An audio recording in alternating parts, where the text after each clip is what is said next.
mbele akawa anachambua kundi la Shia na mapote yake, alithna sharia al-imamia na mapote yake.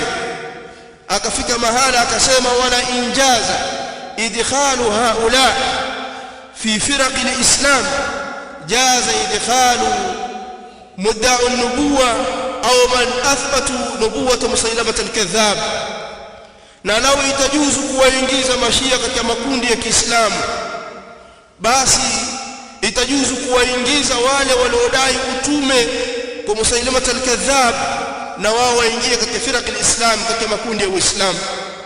Ikiwa itajuzu kuwaingiza mashia rafidha kwamba ni katika makundi ya Kiislamu, basi itajuzu kuwaingiza waliodai utume kwa Musailamah al-kadhab ambaye ni muongo huyu, kwamba hawa pia ni katika makundi ya Kiislamu, nao wanaingia katika Waislamu, na hakuna Muislamu analisadikisha hilo na kulikubali hilo.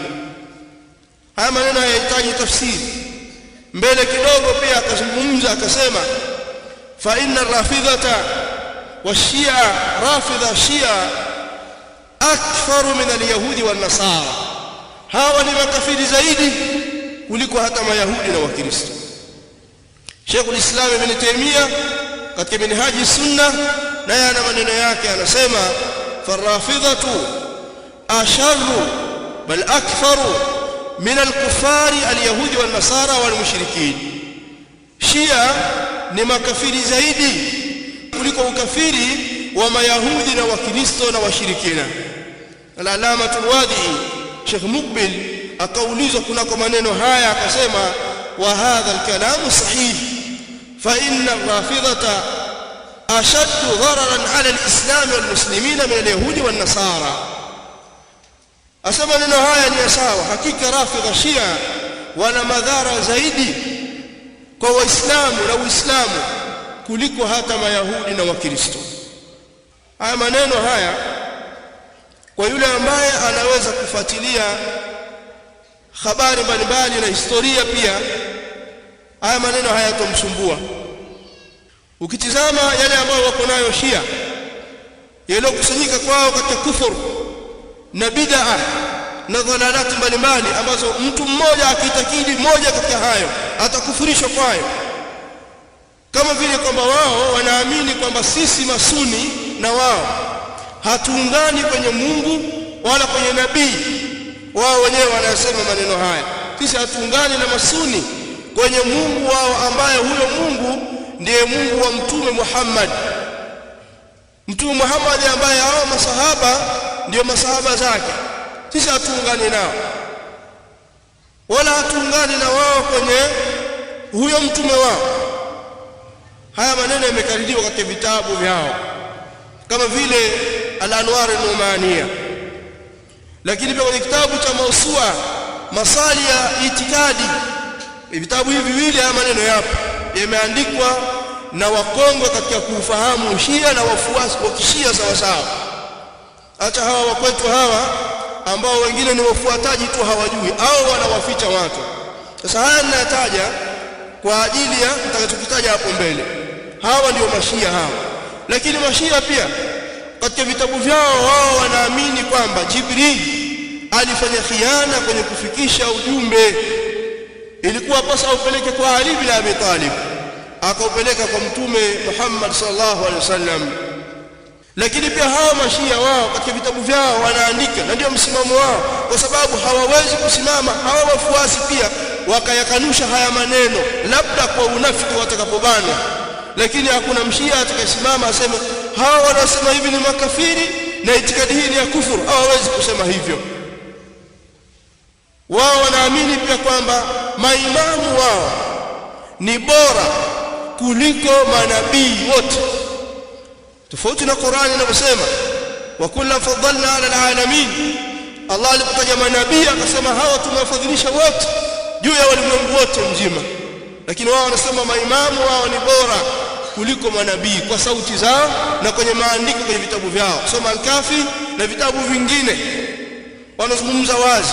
Al-Khomeini ambaye alikuwa ni kiongozi wa daula ya Iran, ana kitabu chake amekiita Kashf al-Asrar, ameandika kwamba inna min daruriyati madhhabina hakika katika mambo ya lazima katika madhehebu yetu sisi ya Kishia, anna li a'immatina maqaman la yablughuhu malakun muqarrabun wala nabiyyun mursalun, hakika katika mambo ya msingi kwenye dini yetu na madhehebu yetu sisi Mashia, kwamba wana maimamu wetu manzila na martaba na daraja hawaifikii hata manabii. Vitabu hivi vipo, sikudhamiria kufanya mihadhara hapa kwetu, lakini tutayataja haya maneno alafu kuna maneno nitazungumza hapa mbele. Huyu alikuwa ni kiongozi wa dola ya Iran na wafuasi wake ni katika wao, lakini mbele kabisa pia akasema kwenye kitabu hicho akasema, laqad akhadha a'immatuna biharan waqafa al-anbiya bisahili, na kwa hakika wameziingia maimamu wetu bahari, manabii wenyewe walisimama pembeni, na kwa hakika wameziingia maimamu wetu bahari, manabii wenyewe wamesimama pembeni. Yani maana yake maimamu wa Kishia wamepambana kwa kiasi ambacho manabii wenyewe hawakufanya. Haya ni maneno yanatajwa katika vitabu vyao na ni vitabu wanavitegemea Al-Khomeini, lakini pia akazungumza maneno mengine ya kuashiria kwamba hao manabii wamefanya khiana pia katika kufikisha ujumbe kwenye kitabu hicho na kwenye kitabu cha Al-Hukumati Al-Islamia. Na hivi vitabu vyote vipo, tunavyo, ni waislamu tukujua haya tunayosema.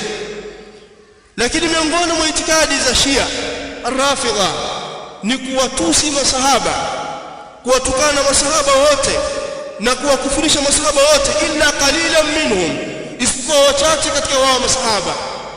Wao wanamtukana Abubakar na kumlaani, wanamtukana Umar na kumlaani, Uthman radhiallahu ta'ala anhum wanamtukana na kumlaani, Aisha wasema ni kafira, ni zania. Bali kuna vitabu vingi ambavyo tulivionyesha pia hapa, kama vile kile kitabu cha yule mwandishi mmoja amekita al-fahishatu al-kubra liwajhi al-akhar li Aisha, jichafu jingine kwa sura nyingine la Aisha. Ataja Aisha ni zania, ni mzinifu, mke wa Mtume SAW, mama yetu. Jitabu kubwa lina peji zaidi ya 1000 na akitukana Aisha ndani yake, na kitabu cha wasemaji wa Kishia maimamu wao mashehe wakubwa. Lakini pia Mashia wanaamini kwamba masahaba waliibadilisha Qur'an, wakapondosha Qur'an, wakapunguza, wakazidisha, wakafuta aya zinazothibitisha kwamba ukhalifa baada ya kufa Mtume sallama ulikuwa ni wa Ali. Wameandika kwenye vitabu vyao kama vile kitabu cha al-fasl al-khitab fi ithbati tahrif kitab Rabbil Arbab cha Imam al-Kulaini, katika imamu wao wakawa wanatukana masahaba kama ilivyo kwenye Bihar al-Anwar, wakiwalaani masahaba na kuwaita wao ni masanamu, hasa Abu Bakar na Umar, sema haya ni masanamu mawili ya Quraysh. Haya na mengine ambayo yanapatikana katika pote hili la Kishia, pote ambalo ndilo linaongoza dola ya Iran. Na katika katiba iliyoandikwa kwenye kipengele cha 13 kwamba katiba ya Iran pameandikwa kwamba utaratibu wa dini ya watu wa Iran ni utaratibu wa Jafaria Imamia Ithna Asharia, ndio utaratibu wao. Itikadi hizi ndio zao na ndio utaratibu wao, katiba yao inasoma hivyo.